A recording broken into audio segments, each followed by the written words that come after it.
This is Mick Gillette. This is Gabby Reese. This is Greg Proops. This is Jay Moore. This is Nate Boyer. I'm Krista Vernoff. This is Nathan East. Hilliard Guest. This is Rick Marotta. This is David Lab. This is Ashley Mary Nunes. This is Jeffrey Reddick. Hey, this is John Leon Guerrero. Hey, I'm Mark Valley. Hey, and this is Pete A. Turner. This is Sebastian Junger, and you're listening to the Break It Down Show. And now, the Break It Down Show with John Leon Guerrero, Mark Valley, and Pete A. Turner. Sebastian Junger is an author and a filmmaker who has a beautifully effective way of explaining human behavior through the lens of what Pete and I like to call man business. In his works like The Perfect Storm, Restrepo, Korangal, and his latest book, Tribe, where he discusses how society has changed faster than the most basic of our human needs. Mark, Pete, and I all love his work. And Sebastian, thank you for joining us on the Break It Down Show. It's my pleasure. So we're having breakfast here in San Francisco, and you just flew in and had a bit of a bumpy ride, huh? Yeah, we had to pull out of the landing at the last moment because there was a plane on the runway. And got the adrenaline going. Everyone was turning their phones on because I think they might have to say goodbye. We're all going to die. Wow, that bad, huh? Yeah, people were pulling their phones out. It was funny. So the question is it Sebastian? Because your time that you spent as a war correspondent, it seems like harrowing situations just follow you around, man. You know, if you put yourself in a country in crisis, my first war was Sarajevo in 1993. You know, it never even occurred to me I'd be covering American soldiers in combat. I grew up during Vietnam, and our big concern when I was a kid was nuclear war. I don't think anyone thought America would be in another extended ground war. It certainly never crossed my mind. So I covered tons of wars, but it was always civil wars and such in Africa and in the Middle East. I was in Afghanistan starting in 1996. I never crossed my mind to be covering American soldiers. But you go to countries like that, of course, things are going to happen. It's amazing to me that it didn't cross your mind that you'd be covering American soldiers. You know, obviously America wasn't involved in Afghanistan until late 2001. Okay, so you had already left Afghanistan by then. Yeah, I mean, my first trip to Afghanistan was covering the Taliban taking over in 1996. Wow. I was in northern Afghanistan in Badakhshan with Massoud's forces, Northern Alliance, fighting the Taliban in 2000, the year before 9/11. Before that, I was all over Africa, Bosnia, yeah. When you were trying to cover these things, the conflicts, we just weren't doing that much stuff back then. You know, there's always tier one guys doing things, but after the Gulf War, and really even into Bosnia, so I'm an intel guy, a counter intel guy, and my peers are the interrogators, and we were thinking about phasing them out because we weren't going to have POWs anymore. It just wasn't something we did. Right. So for you to think this isn't going to be me talking to Americans is very normal for that time frame, especially because we were going to handle things with jets and diplomacy. Right, and covering American soldiers didn't really interest me. I mean, the first Gulf War was characterized, at least from the perspective of the press, of being completely blocked from any coverage. So it was George Bush, who I didn't vote for, but I'm enormously appreciative that he brought in the embedding program. It's called embedding. Journalists have covered troops for forever, so that word is new. The concept isn't. But in the first Gulf War, journalists were not allowed with frontline troops. They basically were briefed at press conferences where they either did or didn't get the truth from some press officer. That didn't interest me at all. So I never even thought about covering American soldiers. It was never, I was covering lots of wars, but none that involved America. In retrospect, do you see the chain between you and guys like Thucydides and Herodotus, who, for their time, were the embedded reporters? Yeah, of course. I mean, I'm a modern version of that. I mean, and many other people are modern versions of that. I think it's enormously useful to a nation to have someone who's not a soldier covering soldiers. I mean, no one can possibly have an objective perspective on themselves. Particularly if they're engaged in fighting, they're not going to evaluate that fighting in a neutral way. Right. And I think it's really important. I mean, just for an example, I know the press has sometimes a contentious relationship with soldiers, which is partly fair, partly unfair. But some soldier was sort of getting on me about, why should you guys be able to cover what we do? If you want to see combat, join the Army. And I said, I'm not doing this in order to see combat. I'm doing this because what the nation does with its military needs to be covered. But here's a reason why journalists should do this. During Vietnam, the M16 was a very flawed weapon. and a lot of guys were dying because their guns were jamming, and it was because there was a contract. Someone in Congress wouldn't look at the M16 program. Someone had a contract to manufacture the weapons. They were flawed weapons. They were terrible weapons. So Marines were carrying AK-47s as a backup in combat. It took a journalist to break that story open and finally force Congress to actually change the law and change the contracting procedures so that they actually had decent weapons over there. That wasn't internal in the military. That was a journalist breaking that story open. Pete has a much more intimate experience with what embedded journalists are like. I know that you read something in Rolling Stone or something where the journalist has a point of view that's very adversarial to the soldiers, and that's one of the things that I can see that point of view, but the flip side of that is that there's also that story that needs to be told for the benefit of what we're doing over there and for the guys whose boots are on the ground. So I think that's where you have provided a very interesting voice, and one that we want to talk about specifically, in that you're able to tell the side of the story that is about the effectiveness, about the experience, about what guys are going through, both being there and coming back.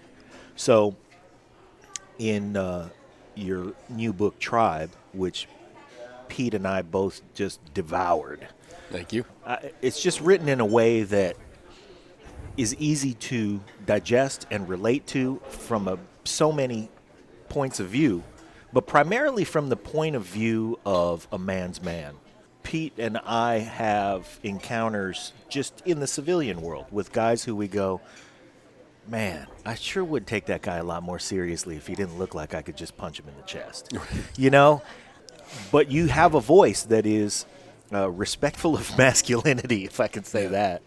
And that's the way Tribe is written.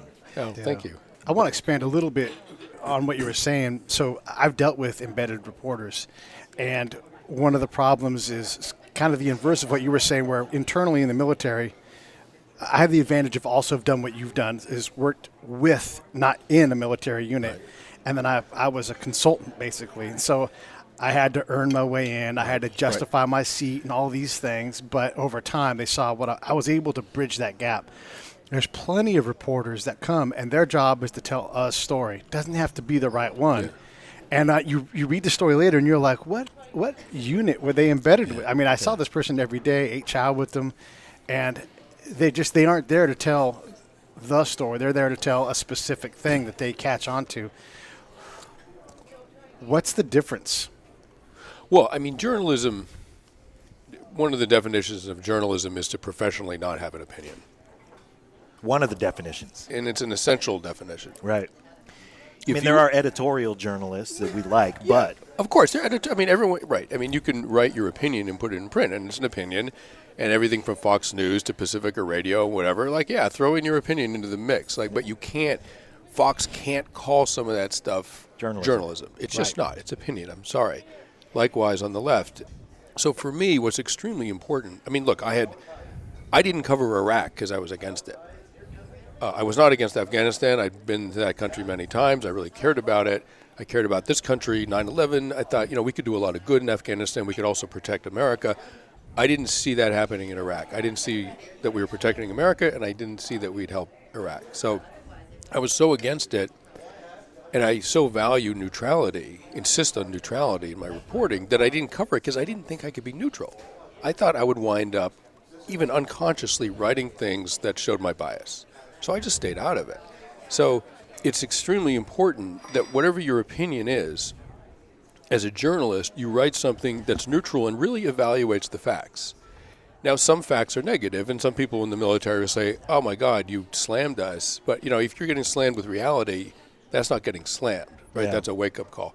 But what I will say is that a lot of reporting, and it's embarrassing to me as a journalist to say this, in a lot of reporting I see as sort of leading the witness, right? I mean, it's sort of like imbuing the work with a kind of foregone conclusion. This is stupid. The military is lying to us. These people are fools. The whole legacy of Vietnam, where the press was lied to in Vietnam, the population was lied to by the government in Vietnam, and so that betrayed a lot of trust. So journalists are still writing about the Vietnam War, even though Afghanistan didn't start with the Gulf of Tonkin, right? It started with 9/11, which did happen. 3,000 people died. It's a completely different situation. But many journalists were still stuck in this old paradigm of, I know the government's lying and I'm going to prove it. Wow. It's like any other betrayal of trust. I mean, when your neighbor betrays you, you go, well, it's going to take a while for me to get back to that guy. That's right. So it's really just on such a grand scale that there's a societal pain. And there was a little, there were moments during the Iraq War. I mean, the WMD thing, it really confused a lot of people. But then even a little bit later, there was a point where the war was clearly escalating and not going according to plan, and there were more and more U.S. casualties and Iraqi civilian casualties. And either Rumsfeld or Cheney said something like, well, that's happening because the insurgency is collapsing. It was a total lie, right? It was happening because the insurgency was getting their act together. And the public, I think, just intuitive. When your girlfriend's lying to you, right? When your kid's lying to you. Like, the public knows when the government is bullshitting them, right? And it was so clear, like, you're just covering your ass. Like, this is not going well. Don't tell me this is what you guys had in mind when you walked in there in 2003. Just be honest with us. If you're honest with us, we'll support you. Don't fucking lie to us. One of the problems with looking at these conflicts, too, at a policy level is that they can never see what you and I can see. We can go out with the unit and slowly over time build trust with those guys, and then also see what's going on in town. I mean, this is one of the things I specialize in. And so we talk about insurgency. I'm constantly going back to the U.S. side, Department of State, whoever it's going to be, and saying, we're the insurgents. Right. We've undermined the existing government. Yeah. So if we're finding counterinsurgency, we have to stop fighting ourselves. Yeah. And it's not about us, because in Vietnam, it's like hearts and minds. That's great. We don't need the hearts and minds. Right. Mullah somebody else does. Right. Sheikh somebody else does. These guys are the ones that we're going to leave behind. Right. And lead this thing. And we sucked at that. But I haven't seen that story told a lot where our need to win undermines our ability to win. Right. Have you experienced these kind of things too, or do you think I'm off base with that? Well, my experience with the U.S. military is completely confined to trying to document the emotional and human experience of combat in a very small unit. I intentionally put on blinders and did not evaluate like the big picture stuff. I mean, I can step back and tell people at a dinner party what I think about Afghanistan, the things we did right, the things we did wrong, and there's plenty of both. But for the purposes of my actual experience on the ground with the U.S. military, I was with a platoon at a 20-man position on a ridge. Like, I knew as little as those guys knew, right? And that was on purpose. But I will say that one of the guys there, and he was like some kind of special forces guy that sort of came and went once in a while, a very switched-on guy, and he said, we're not going to win the war until we admit we're losing it. And this was 2007, and it was the first time it's the first time I'd heard. On that same day, if I talked to the public affairs officer, he wouldn't have said that, right? He would have said, like, no, we're winning. Of course we're winning, right? That guy I trusted, right? Because he admitted things aren't going that well. It was so clear they weren't going very well, and he admitted it, and that made me trust every other single thing that he might have said to me. And I had to talk to a bunch of PAOs. I was brought in to talk to a room full of Army PAOs about how to deal with the press. I said to them, I'll tell you what, you want to know how to get the trust of the press? Tell them something that's going badly. I mean, they're going to find out anyway. Right. That the school program that you have for the whatever valley is a fucking disaster. Like, they will find out. Yeah. So step up with it. Step up and say, that was really a disappointment, and it didn't work at all. And we've learned from it. But what did work is this program over here. So when you do that, when you admit that something's wrong, you gain the trust, and then people will believe you when they hear what actually went right. And like I said, there's plenty of both. But what makes journalists uncomfortable and get on the sort of scent like a bloodhound is when they think they're just getting one part of the story and not the other part. They're all right, well, I'll find out what's wrong by myself. Yeah, you're hiding. You're hiding something. Yeah. Right, exactly. Wow. Well, all of those things being true, when you started to explore for Tribe, it seems like really it's sort of a culmination of a lot of like exploration that you've done over a long period of time. Yeah. And what do you think, if there's a single message that you want to lead with about the book, is it the divisiveness in the country? Is it our need to understand what human needs really are again? Is it where do you think we should start in this conversation with people? I think I can do it in a paragraph, not a sentence, but if you allow me a paragraph. Not good enough. One perfectly true sentence that explains everything. Like, go. Yeah, right. Off the cuff. Yeah, exactly.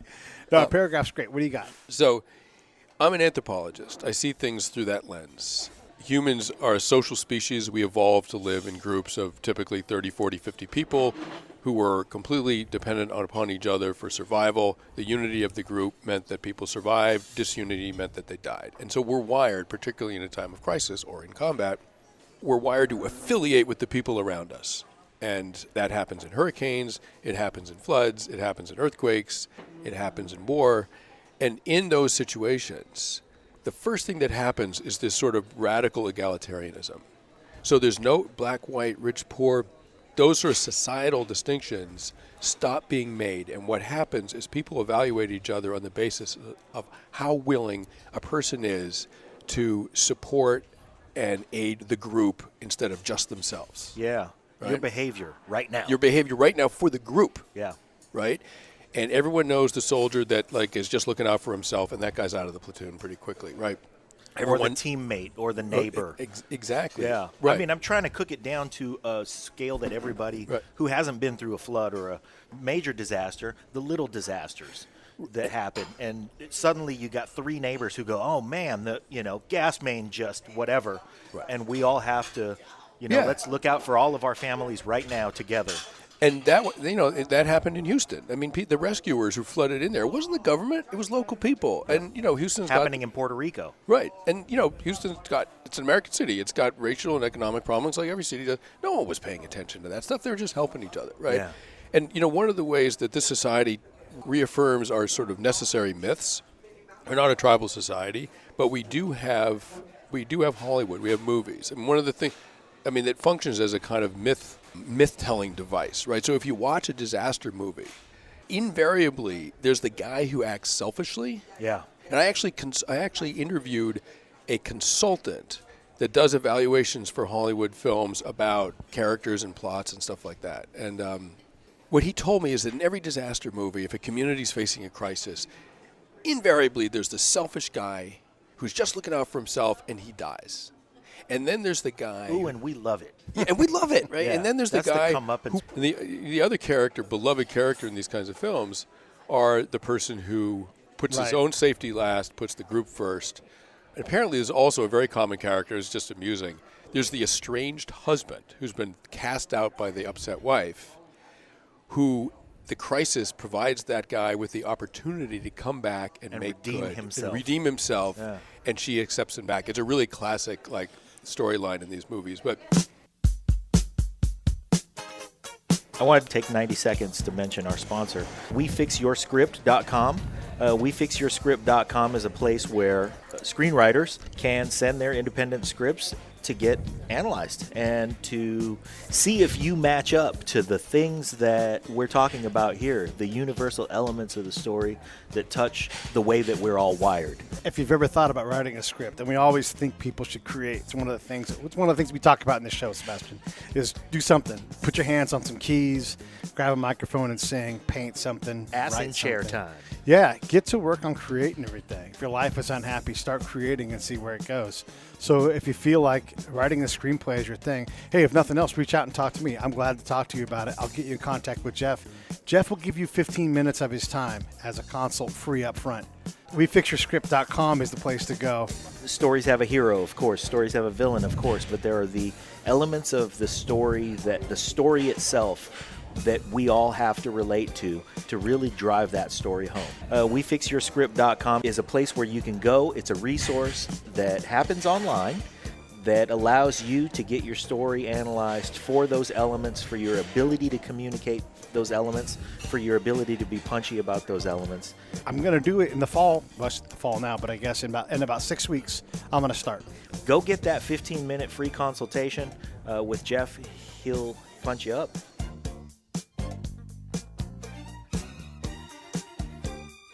So we all know that in a crisis we have to act like that, right?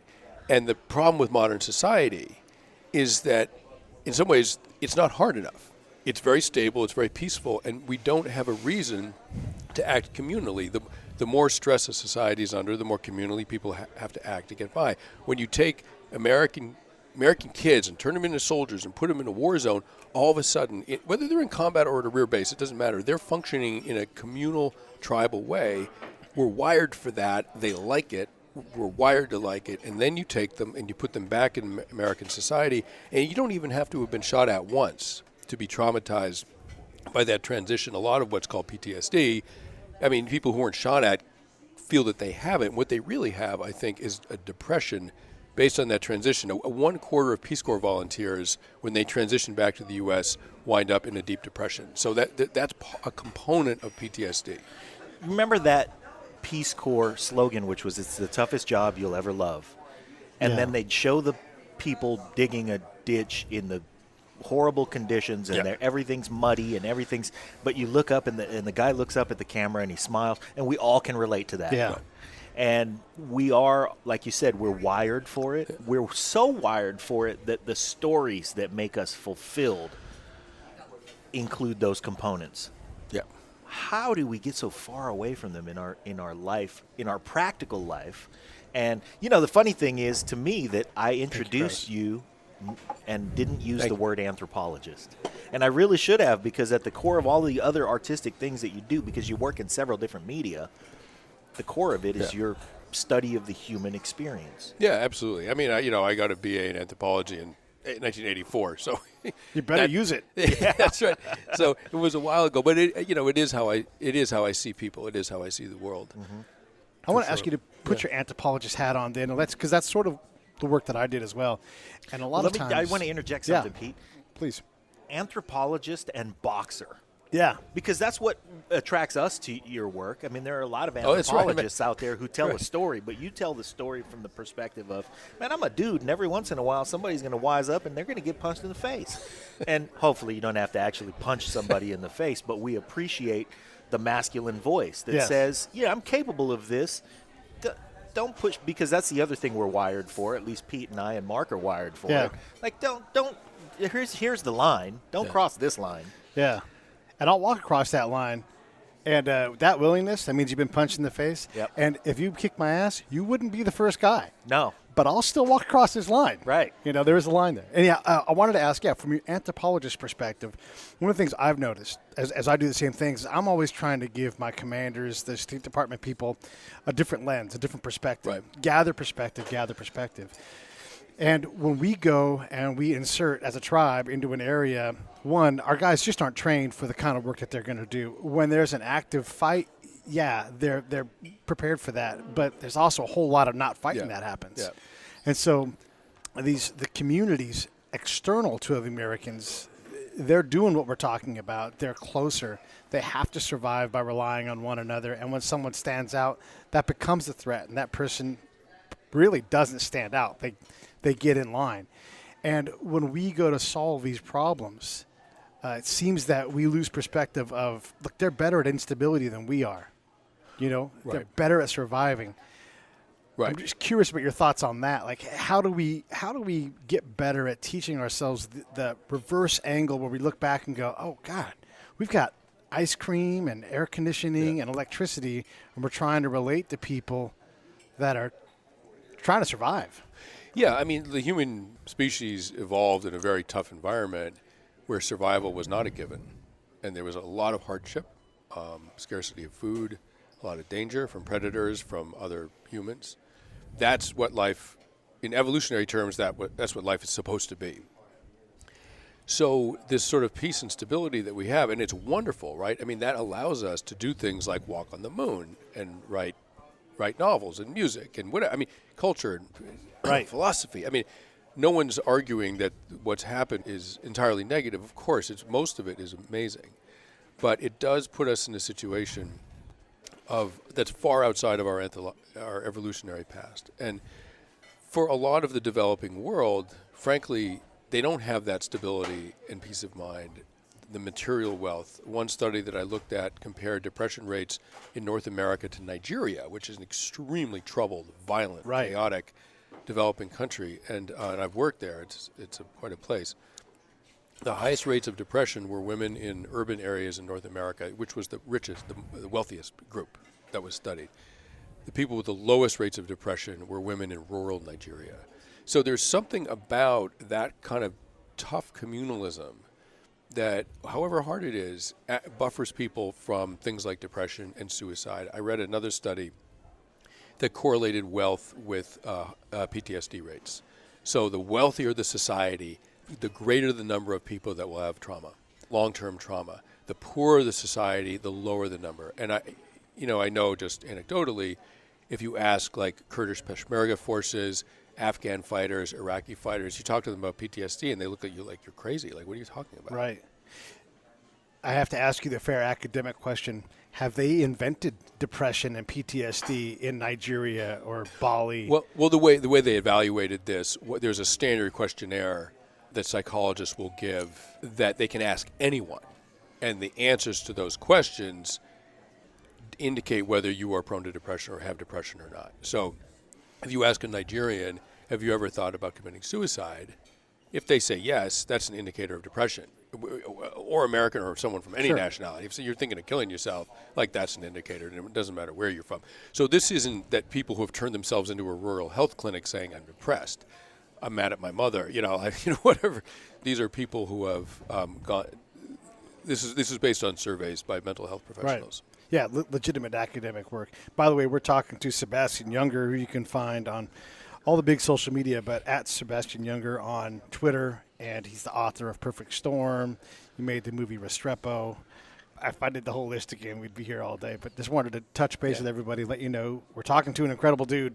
He's got a Wikipedia page, and you should all read it, but you should also read his new book, which is called Tribe, and it gives that anthropological point of view where we talk about how, as human beings, we're wired for certain things that we all love that are universal from culture to culture, but that we seem to have gotten away from in our industrialization and really, quote-unquote, success as a society, especially here in America. I want to talk about division and how divisive the political landscape is nowadays, because I recently had an example that I talked to Pete about this morning where two friends who have more in common than they don't. Both reasonable men. One of them said something the other one found particularly hurtful. And they're both capable of doing that to all of us, just like we all are.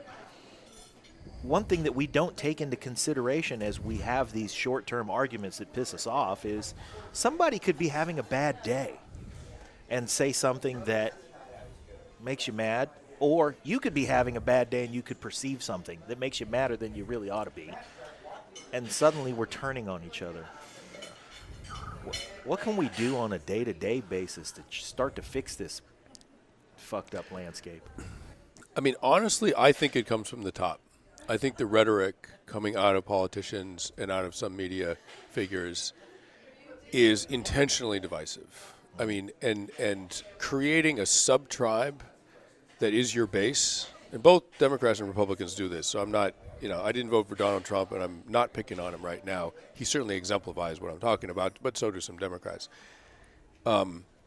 Consolidating your base by creating enemies within the country, those people are the problem, that guy's the problem, is a great campaign strategy. Right. I mean, what you want, you don't need to win everyone over. You need to turn out everyone in your base, and you will win the election. I mean, that's the key, right? Yeah.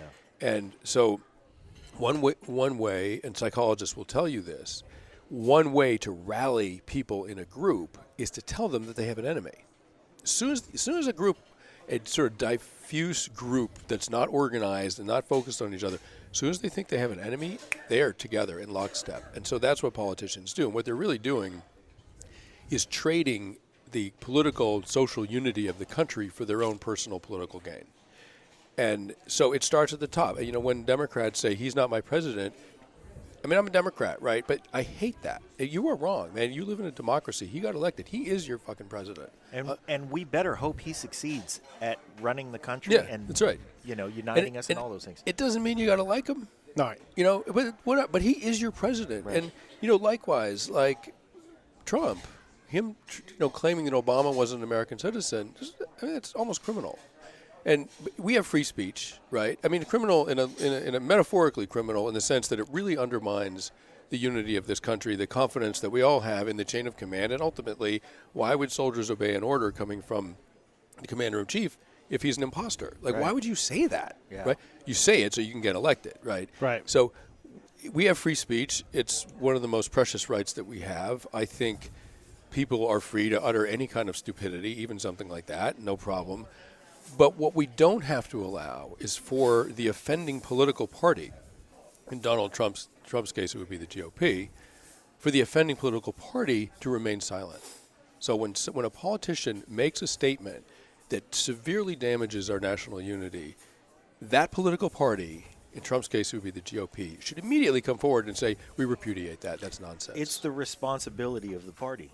Absolutely. Because we can't infringe on free speech. We need to have the right to be able to say anything we want. We want to look stupid, you're free to look stupid. Well, the problem is that each person in that party can easily just stay quiet and stay out of it. Right. And that's what has happened is I think, there are good people on the right and the left. And the good people on the right who somebody should have, nobody did. It's the crowd mentality where everybody goes, well, somebody's going to say something about that, and then nobody does.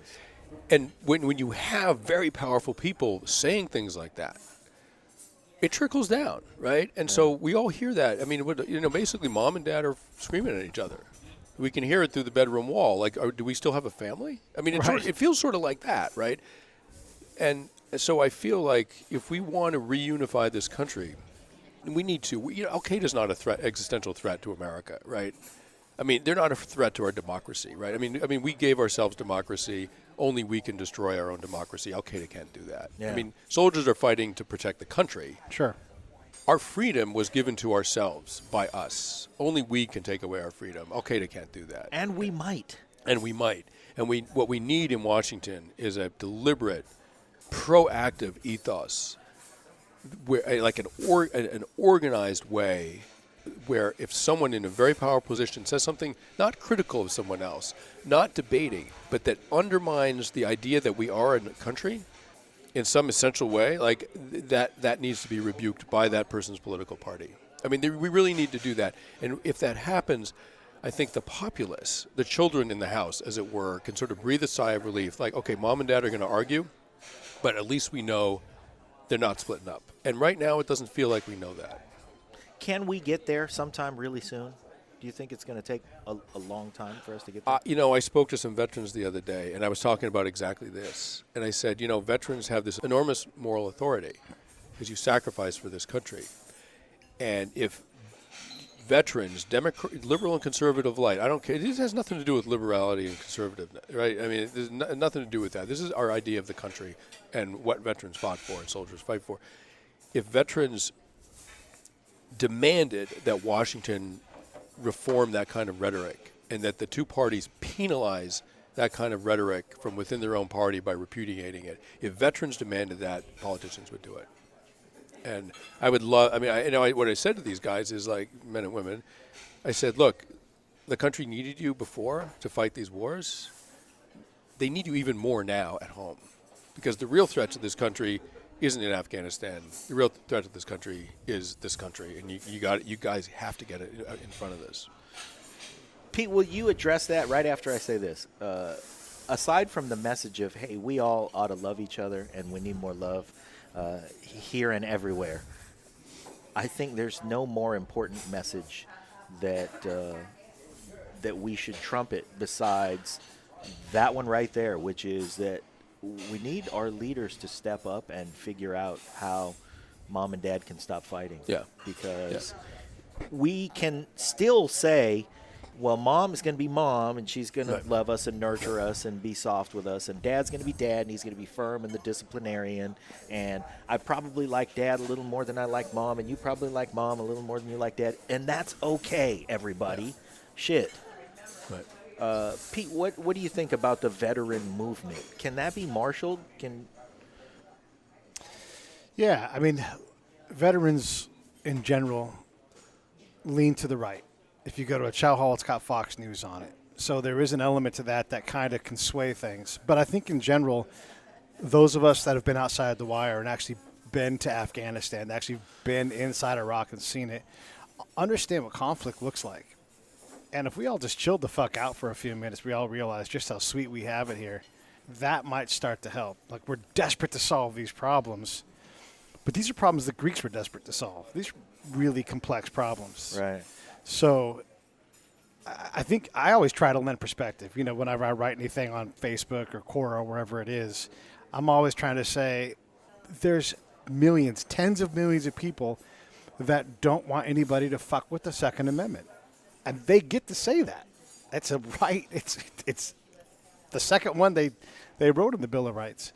And there's a shitload of people going the other direction that want to readjust it. And those are cool conversations to have, but have a conversation. You know, don't have an argument. So as a veteran, I'm always looking and saying, if you think it's unstable and dangerous here, today in Baghdad, 150 people got blown apart. Yeah. You know? Yeah. And that's a common occurrence there. We think it's bad with mass shootings. Every mass shooting is a tragedy. Go live somewhere where it really sucks. You know, and it happens frequently, and you don't know when or where, and it can be for some. A lot of that stuff. I don't know about your experience, Sebastian, but my experience tells me that a lot of this stuff is political. You know, we had a guy have a bomb go off in his bedroom, and I asked the general, the local guy, because he was running for office. 50. We need more parties. Okay, there's 50 parties in Iraq. See how that works out for anybody. It sucks. Yeah. So this perspective, I think, is important. The general said, if they wanted to kill that guy when the bomb went off in his room, they would have blown him up. That's just politics. They're just sending a message. They don't want him to run. And you know what that guy did? He quit running. Yeah. He's like, no, thanks, because around here you get shot. So I think that's kind of our role. Is to, you know, we've seen these horrible things. We know what happens. We just got to chill out and have a conversation about where the middle might be. You know, don't tell me that crazy people can't have guns if crazy people are allowed to vote and drive cars. Right. And who decides what's crazy? Like, you get into the details, all this stuff, it gets hard, really hard. So I think that's kind of the role that we're supposed to play if we're the ones that have seen conflict firsthand. Let's talk about the predisposition of law enforcers and military personnel to lean to the right. You talk about that a little bit in Tribe. Summarize that for us. Why is it that the folks who enforce our laws and the folks who keep our military interests active all over the world lean to the right? I mean, I think it's partly acculturation. Mm-hmm. I mean, that has become the culture of those communities. Right. And so I think you can take someone who's quite liberal and you put them through boot camp and put them through the military, and if you're watching Fox News all day long, you're going to start to absorb it. Yeah. Or in the other direction. I mean, the reverse would happen as well. So. Sure. But also there's a really interesting phenomenon. Apparently about 50% of our political belief is inherited, is genetically determined. Mm-hmm. And about 50% is taken from our environment, from our experience in the world. So that means that being conservative or liberal, and I don't mean in the American political party sense, but they're also sort of like deep intrinsic traits called conservatism and liberalism. Well, let's define that from an anthropological point of view. So conservatism would be characterized by a belief in hierarchy, in maintaining strict social order, ideas of purity and sanctity within the group, and outsiders are not pure, not sanctified. I mean, there's sort of in-group, out-group. Threats are seen as coming from the outside. The outside world is not seen as like an inviting, interesting place. Is potentially a threat. Like there's an inherent skepticism. Right, exactly. That's suspicion. A classic conservative. I don't mean and don't think, I mean, American conservative, I mean, in an anthropological sense, Right. conservative way of viewing the world.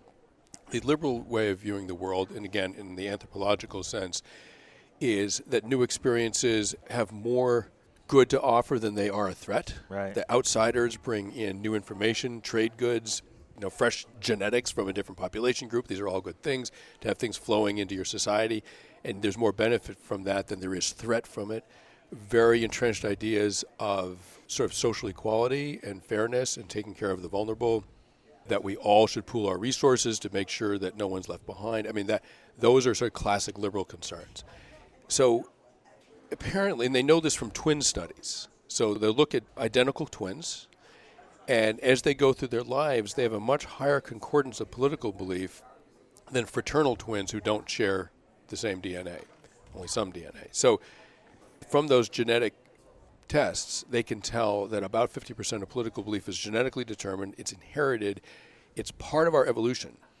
So by definition, though, when you talk about fraternal twins versus identical twins are split off from the same cell.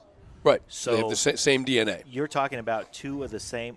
We have listeners who are very vocal. Frank and Francis Bourdain. I grew up with them. Identical twins, and right. Those of us who know them and those who have heard about them on the show know that these guys are wired the same. Right. The same DNA. That's right. The other kind of twins. Fraternal twins. Yeah.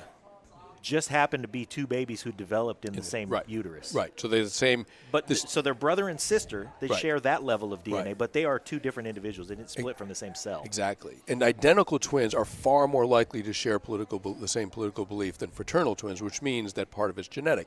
If part of it's genetic, it means that it's wired into our DNA because it was adaptive, that both conservatism and liberalism had survival value in our evolutionary past. Right. Now, what's interesting is that the population is roughly split 50-50 between conservatives and liberals, right? So what that means, and it's genetic, so that means that having both ways of seeing the world incorporated in a kind of dynamic tension within one community is the best way to go. Yeah, it's the ideal. It's the ideal. It's the balance. So you have conservatives making sure we don't get attacked by enemies. You have liberals making sure that the vulnerable get taken care of, that once in a while a foreigner gets through the front lines into our community with some fresh ideas or whatever. Like, you have a balance of those ideals. Neither one is entirely right or entirely wrong by itself. They exist, they work best in balance. And so if you ask, okay, so why does the military and the police, sort of tilt right? Well, of course, like, you're talking about an institution which is based on the idea of threat, hierarchy, and law and order. Those are classic conservative ideals. Right. Of course, it appeals to people who are genetic conservatives. I think that really we all have it within ourselves to some degree. I mean, I consider myself kind of 60-40, but there are, if you even take the most extreme examples, everybody's got that one conservative uncle who, right. you know where he stands, and he's going to be a protectionist. Right. But still, if he sees a kid getting bullied, he knows that kid is not supposed to be bullied, and he'll stand up and go, hey, knock it off. The flip side is everybody's got that very liberal grandma who's just a big ball of love and wants to cook for the whole neighborhood. Right. Yeah, that's right. But hey, don't you mess with my cubs, and we're all wired for a little bit of both. Right. And what has to stop, I think, in Washington is someone on either side of the aisle trying to claim that the other side is somehow morally wrong. Right. No, neither side's wrong. Like, they exist, they have to exist in need them both. concert with each other. So you may not agree with the other side, but do understand that the other side is what makes you who you are. Yeah. Like, without liberals, conservatives aren't conservatives, and vice versa. Like, they need each other, so stop denigrating each other. Yeah. That those longitudinal studies where they took twins and did the studies, it's incredible the work that's come out of that. And just for the audience's sake, some of these paternal twins were separated at birth, and they still study these guys longitudinally over decades, and then how they evolve and everything. And it's just incredible the amount of the influence. Here's how I define culture: anything that's not explained by DNA. And if it's really 50-50, it's around 50-50. Yeah, like, you're going to have a balance there. And like John said, we're all kind of trying to balance and figure out, like, I don't want anybody to suffer needlessly. We have so much here. The other side of me says, if you just bring every single person in, there's going to be a lot of chaos and instability. Right. So it's bringing those right, people in. right. And those are two legitimate positions you have to reconcile. Right. You don't always get your way. Right. So what you want is to wind up somewhere in the middle. Right. So when people on the far left or the right or the far right say, no, I'm not compromising. It's this way or the highway. They're not. That's not how democracy works. Right. You don't. In a democracy, you do not get what you want. Right. It's like, do you get what you want in your marriage? No. A little bit some of the time, like your wife or husband does. But, basically, the political system is very much like a marriage. Like, we're going to argue, we're going to disagree on stuff, but we're never going to talk about this marriage as if it's conditional on something, like it might end. You never talk like that, right? You don't speak with contempt to your wife. You might disagree She's with not going to be your wife much longer. Exactly. Yeah. So when you hear politicians speaking with contempt about other people, about other politicians, they're basically talking divorce. And they're talking the language of divorce within the political realm. But we don't want a divorce. It's the United States. Like, stop it. Yeah. That's what I want our friends and our listeners to stand up against. I think that can be the unifying message. Stop the contempt. Yeah. Because ultimately, when I talked about my friends who are hopefully temporarily not friends with each other anymore, what happened was one of them felt like he was addressed with contempt. Right. And that's the fatal move, right? Marriage counselors would tell you, and I have a whole section on contempt in my book, Tribe.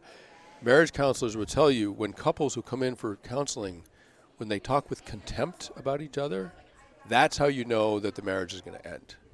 They might they might disagree. They might scream at each other. They might fight. That doesn't mean they don't love each other. Yeah. When you start thinking with contempt about the other person, you're done. And what has happened within my lifetime is I've seen that tone of contempt creep into politics, and it's basket of deplorables is a form of contempt. Some of the things Donald Trump has said, for sure, is contempt, and it's like, no, that is wrong. Like, argue all you want, no problem. But get that contempt out of there because it will destroy the country. Forget about Al-Qaeda. Contempt will do it. Like you've said, the only real threat to our pillar of democracy is ourselves. Yeah. We're the only ones who can. Who can. It's in the root of the words democracy and republic. They both basically mean the power rests within the people. Yep. And if we refuse to be accountable, if you don't behave in your relationship, like my girlfriend's out of town, I didn't keep the house spick and span yesterday. If she was there, that wouldn't be the case. I'd have to behave. The house will get cleaned up because I'm going to behave. But if you don't do that in your relationship, if you don't behave, if you act like an asshole all the time, you get treated like a dick. Or the flip side is we all do it if we're successful at it. Yeah. Can I ask, and we can cut this completely out, but I want to ask you because I know that you've talked about your marriage, your previous marriages fell apart when you were going through the rough time that you write about, and that now you and your ex-wife have mended. We stayed friends the whole time. Yeah, okay. Actually, yeah. Well, that's kind of what I want to talk about. Was there at one point contempt, and before that marriage fell apart? No. And did you repair? So there was never contempt. No. We had some problems we couldn't work out. I don't want to go too much into it, but no, there was never contempt. We really cared about each other. The marriage didn't work, but we really cared about each other and still do. So there was never that contempt. Okay. Yeah. I was almost hoping that you would say, we dipped our toe in the waters of contempt and decided that wasn't right, and we're able to reverse it, because I think we've got our toes in the waters of contempt politically in this country, and I'd like for us to be able to reverse it. And it sounds like you're still hopeful, though, that we can.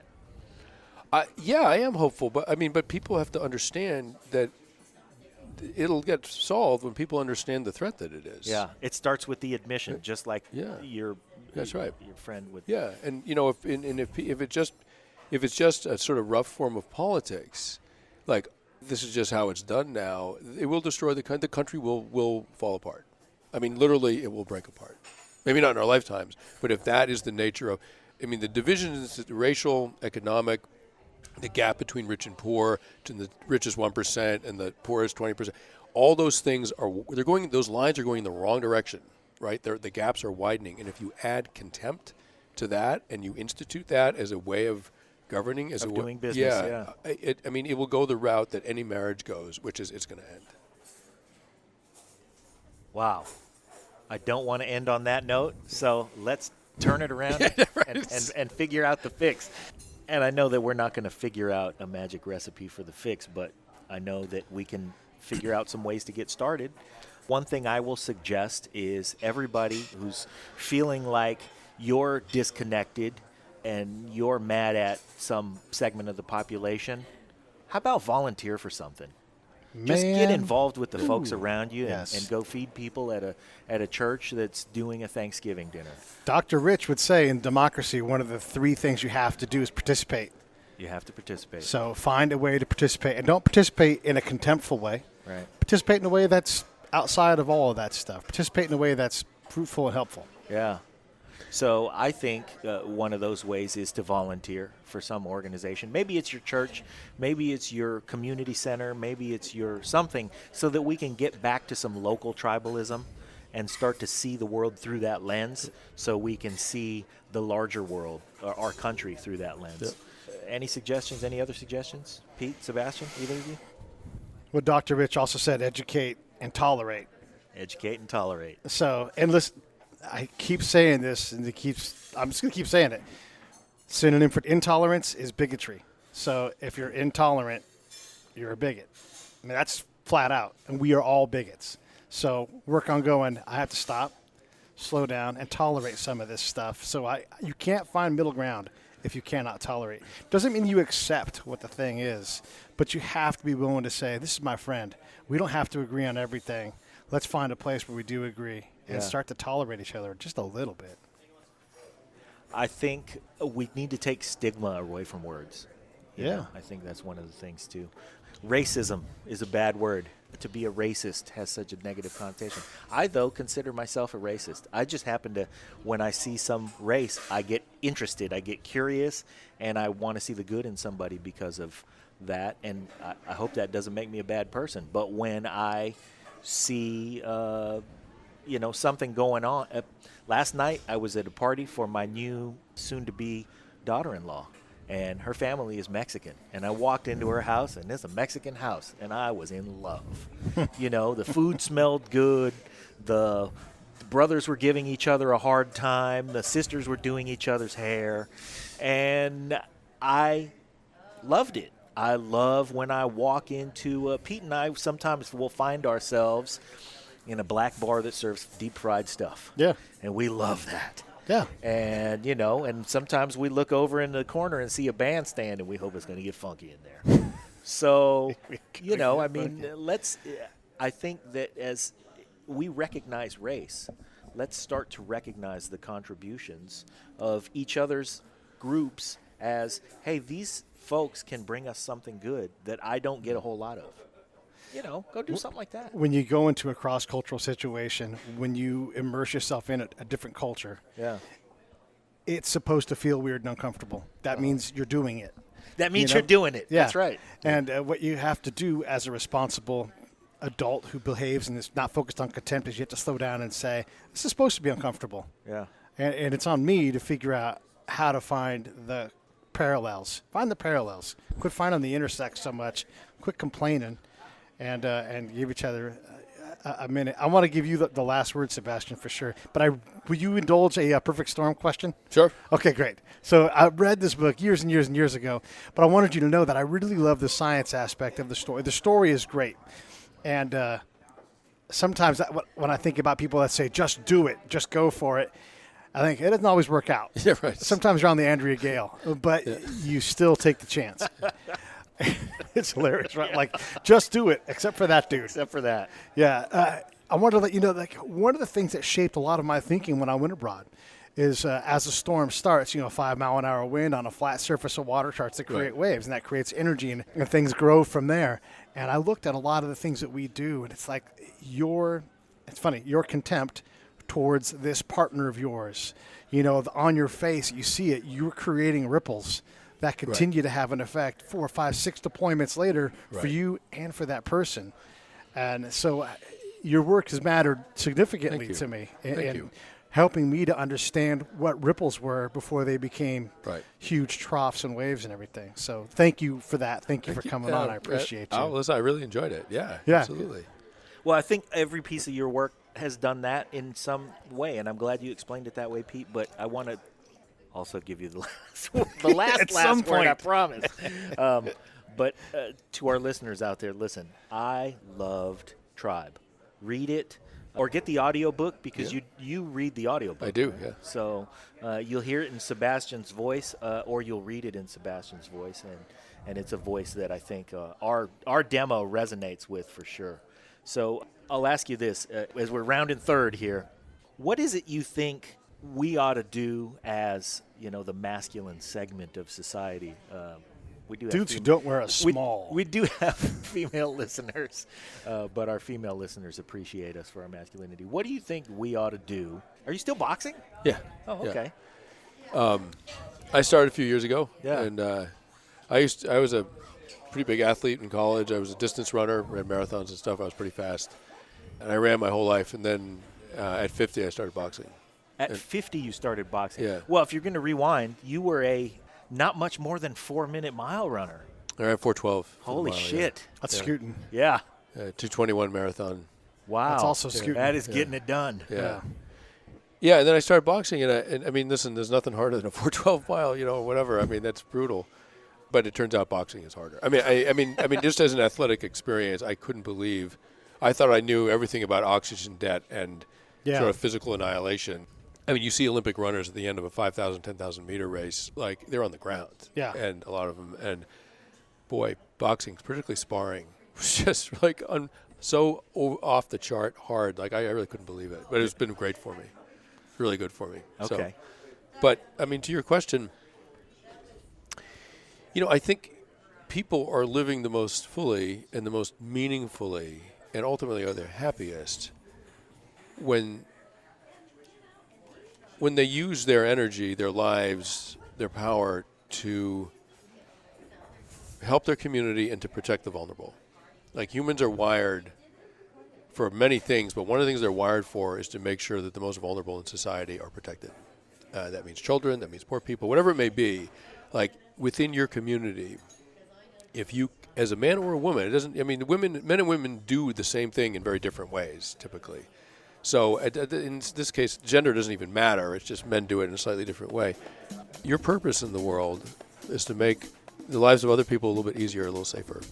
And whatever that means. I don't know even what, it is up for you to decide. But that, to me, is, putting yourself second, putting yourself last, and putting your community first, and particularly the most vulnerable people in your community, putting them first. Like, that is a meaningful life, and it's a noble life. And that's what it means to be a man, to do that. Sebastian Junger, everybody. Thank you. Enjoyed it.